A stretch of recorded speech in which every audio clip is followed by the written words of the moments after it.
composición de intereses. ¿Cuándo hay justa composición de intereses que permite homologar el acuerdo? Cuando este convenio supone que el trabajador está cobrando al menos el 70% de aquello que tenía derecho a cobrar. Entonces, este trabajador que lo despidieron, supongamos tenía derecho a cobrar 1.000.000 de pesos, si ese convenio es superior a los 700.000 pesos, el delegado lo va a homologar. Es decir, si es 700, 710, 800, 900, 1.000.000 o 2.000.000 si quiere pagarle más plata, ese convenio es homologable. Si le pagan menos de los 700.000, esto es que estamos abajo del 70% de las sumas que el trabajador tenía derecho a cobrar, ese convenio el delegado no lo va a homologar. Entonces, siempre tengan presente que para que haya una homologación de un acuerdo, tenemos que estar por encima del 70% de las sumas a las cuales tenía derecho a cobrar el trabajador. ¿Qué efecto genera esa homologación de ese convenio? Que eso hace el efecto de cosa juzgada administrativa. Escríbanlo, cosa juzgada administrativa. ¿Cuál es el efecto que esta cosa juzgada administrativa tiene? Y es el siguiente. Vamos a nuestro caso concreto. El trabajador tiene derecho a cobrar 1.000.000, ¿sí? Pero en el acuerdo figura que cobró 700, así que perdió 300 de lo que tenía derecho a cobrar. Supongamos que el trabajador no entendió muy bien o va a un abogado que no sabe mucho de materia laboral y dice, bueno, yo te voy a iniciar un juicio para conseguirte los 300 que perdiste o que no tuviste acceso en este convenio. Entonces va el abogado, representa al trabajador diciendo que fue al ministerio, que hizo un convenio, que estaba homologado, pero que ese trabajador quiere cobrar los 300 que no cobró. ¿Qué es lo que va a hacer el juez? El juez le va a decir, mire señor, este convenio está homologado, usted al haber tenido la homologación de este convenio, acá ha habido cosa juzgada administrativa y los 300.000 pesos que usted cedió en este convenio no tiene derecho a reclamarlo y el juicio lo va a perder. Entonces, ese convenio homologado tiene prácticamente la fuerza de una sentencia y por lo tanto es oponible dentro de un juicio que se quiera hacer por el cobro de las diferencias. Al revés, si en vez del trabajador de cobrar 1.000.000 cobraba 500, el delegado no le va a homologar el convenio y por lo tanto ese trabajador con un abogado podría ir a juicio y reclamar los 500 que faltaron. ¿Por qué? Porque ese convenio no fue homologado, no hay cosa juzgada administrativa y por lo tanto ahí sí el trabajador va a tener derecho a reclamar los 500 restantes. Por lo tanto, cuando ustedes estén interviniendo en algún conflicto, ya sea por alguna empresa que representen o una empresa suya, sepan que si no les homologan ese acuerdo que ustedes hacen de pago en el Ministerio de Trabajo, el trabajador puede ir a juicio y reclamarle la diferencia no cobrada. Repito, esto es un tema importante, por ese tema de examen les pido que me digan, me confirmen si entendieron o no, o en su caso si les repito la operación. No, se entendió, está claro. Bien, ¿quién más, chicos? Bueno, repito entonces, ese convenio, cuando hay justa composición de intereses y fue homologado, cierra prácticamente toda posibilidad del trabajador de reclamar las sumas que puedan llegar a faltar. Si ese acuerdo no es homologado, porque se pagó, por ejemplo, menos del 70%, el trabajador puede ir y reclamar la suma restante. Esto entonces es lo que ocurre en los conflictos individuales de trabajo. Esto es cuando es un conflicto entre un trabajador y un empleador. Ahora vamos a ver cómo se resuelven los conflictos ya no individuales, sino que son los conflictos colectivos. Y para eso vamos a utilizar, en los minutos que nos quedan, un ejemplo que yo utilizo siempre, que es de algo que ocurrió hace mucho tiempo atrás con la empresa Vercelli, que es la que hoy tiene todo el transporte automotor en San Nicolás, pero que antes era una de las dos líneas. en donde aplicaron por primera vez el sistema de boletos automáticos. Les cuento, para los que son más chicos, que hará como 20 años, históricamente, y hasta el año 2000, por ejemplo, los choferes de colectivo cortaban boleto. Es decir, ellos llevaban una boletera y cada vez que alguien subía al colectivo, le decía, bueno, ¿hasta dónde quería ir? Esto parece un viejazo, pero es así. ¿Hasta dónde quería ir? Y le decía, bueno, mira, yo quiero ir hasta Rojo. Entonces ahí te cobraba, supongamos, 300 pesos. Si vos querías ir a un recorrido más corto, supongamos, hasta el centro, te cobraban 150. Entonces el pobre tipo, más allá de manejar, lo que hacía era cortar boleto, daba vuelta, bueno, un estrés se comía en pobre persona. Y bueno, gracias a esa actividad de cortar boleto, los trabajadores cobraban lo que se llama adicional por corte de boleto y le pagaban, supongamos, 20% más del sueldo. Es como, por ejemplo, las personas que trabajan en Siderar y que trabajan en calorías, ellos cobran un adicional. Bueno, en este caso, las personas cobraban el sueldo como chofer y tenían un adicional que se llamaba corte de boleto. Cuando a Berselli, entre comillas, la obligaron a poner las tiqueadoras, entonces vos, ¿qué era lo que hacías? Metías, era un sistema como si fuera el de la SUBE, pero metías las monedas en un aparato, apretaba un botón y ahí te salía tu ticket. Entonces, ahí ya, incluso la máquina esa te daba vuelta y demás, ya el trabajador dejó de cortar boleto, ya no estaba más estresado, pero bueno, eso que la empresa Bercel hizo en ese momento le costó fortuna, es decir, supongamos cada máquina de esas, supongamos que le costaba 5 millones de pesos, había que poner una por cada colectivo que había. Entonces, ¿qué es lo que hizo Berceli cuando tuvo que aplicar esa boletera electrónica? Bueno, decidió no pagarle más el adicional por corte de boleto a su trabajador. Esto ocurrió.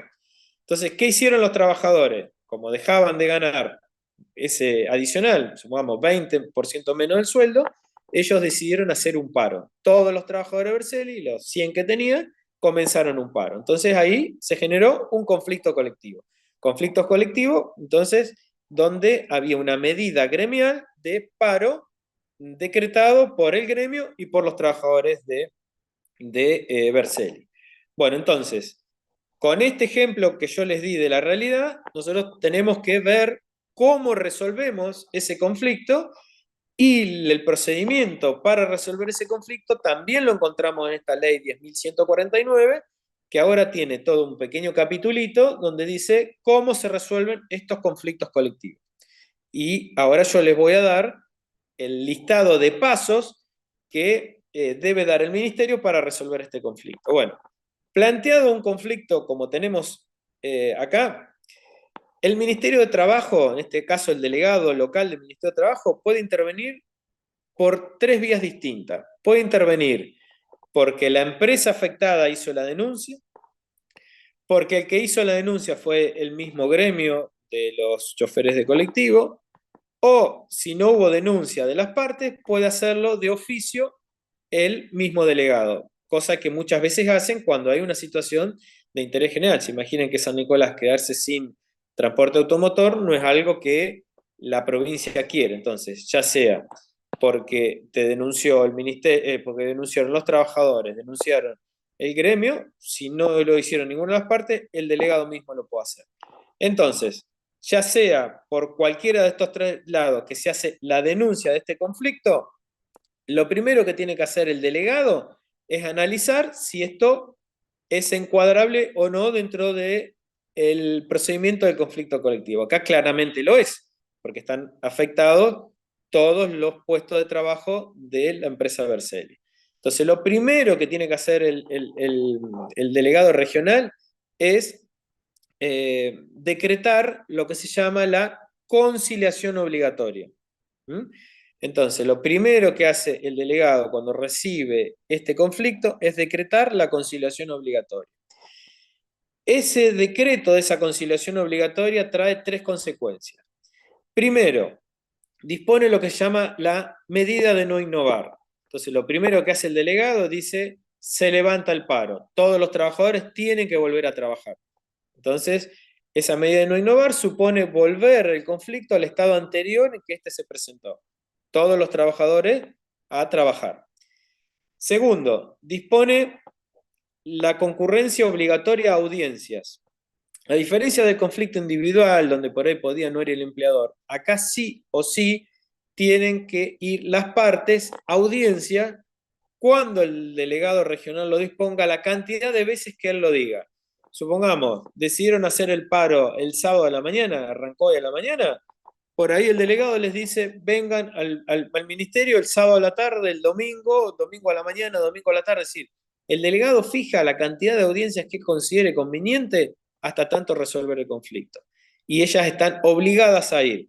Si no van a las audiencias, o si, por ejemplo, los trabajadores no levantaban el paro, les pueden fijar multas y esas multas son importantes. Entonces, dentro de ese poder que tiene el delegado para resolver el conflicto, va a fijar cuántas audiencias considere necesarias para resolver ese conflicto. 1, 2, 3, 50. El plazo máximo que tiene el delegado para meterlo dentro de esta conciliación obligatoria, creo que son 45 días, prorrogable por 15 más o 30 más. Pero bueno, no importa. El punto es que no es que va a estar toda la vida en situación de conciliación obligatoria, sino que tiene un plazo que serán alrededor de 2 meses, durante el cual las partes no pueden hacer paro y obviamente el empleador va a tener que seguir pagando los salarios como los pagaba antes y van a tener que ir a las audiencias del ministerio cuantas veces sea necesario. ¿Qué puede pasar durante esas audiencias? Durante esas audiencias puede o no haber acuerdo. En el caso que no haya acuerdo, ¿sí? Es decir, se venció el plazo de la conciliación obligatoria y Berselli decide seguir descontando los sueldos, bueno, ahí se termina ese periodo de conciliación obligatoria y si quiere el gremio puede seguir tomando medidas de fuerza. Entonces, durante el plazo de la conciliación obligatoria, las medidas de fuerza se levantan. Una vez que se terminó el conflicto, si quiere, el gremio puede continuar con el paro. Si hay acuerdo, bueno, ese acuerdo también puede ser homologado por el delegado del Ministerio de Trabajo. ¿Cuándo hay homologación? Y acá es con un criterio distinto al anterior. Al anterior dijimos que había una justa composición de interés. Acá el delegado va a homologar el convenio y para eso él va a ver otras cosas distintas. Primero, que se haya respetado el orden público laboral, pongan eso muy importante, orden público laboral, y segundo, que no se haya afectado el interés general. ¿Cuándo hay afectación del interés general? Cuando, por ejemplo, por decirles, hay un conflicto, supongamos, el gremio de panaderos, arreglan el conflicto, pero fijan que el valor del pan va a ser 5.000 pesos. Entonces, cuando ese arreglo en el ámbito de este conflicto colectivo afecta al interés general, el delegado puede no homologar el convenio. Lo otro que se tiene que respetar para que el convenio sea homologado es que se respete el orden público laboral, es decir, que todas las normas de la ley de contrato de trabajo hayan sido respetadas. Entonces, si no se afecta a terceros y si no hay ninguna violación del orden público laboral, el delegado va a homologar el convenio y ese convenio tiene fuerza no ya de sentencia, sino de norma del convenio colectivo de trabajo que rige a las partes y es de obligatorio cumplimiento para las partes. Entonces, ¿en qué podría llegar a consistir en un acuerdo? En que, por ejemplo, el acuerdo diga, bueno, teniendo en cuenta la obligación, podríamos decir, generada por las autoridades administrativas, a las autoridades de transporte de la provincia, donde obligaron a las empresas de transporte a establecer un sistema automático de venta de boletos,